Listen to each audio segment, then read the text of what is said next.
I think the biggest challenge that newspapers have right now is they're still obsessed with the kind of the physical format of the way they distribute news, and they haven't made the kind of the conceptual leap of how things work on the internet. So one of the things I find really frustrating when I read a newspaper is there's all these mentions of other facts and other issues and even sometimes other articles, and they never link to anything.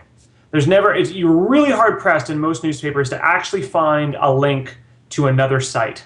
Occasionally they'll link to their own articles that are located elsewhere on their website, but they never link away.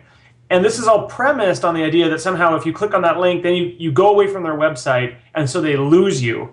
And what they're looking, of course, to do is they want to keep you on the website because then you're probably looking at advertising or something like that. But of course, this is actually the opposite of how the internet works. The internet works around what we call a link economy, which is that the more people you link to, the more people are likely to link back to you, which actually means you start to attract more traffic. And when you really think about what's the website and the websites in the world that actually get the most hits, well, those are websites that are dedicated to actually driving people away from those websites. So you look at a website like Google, probably the most visited website in the world, and its entire focus is actually getting you off of Google. And this is because people want to go places that are going to take them somewhere interesting.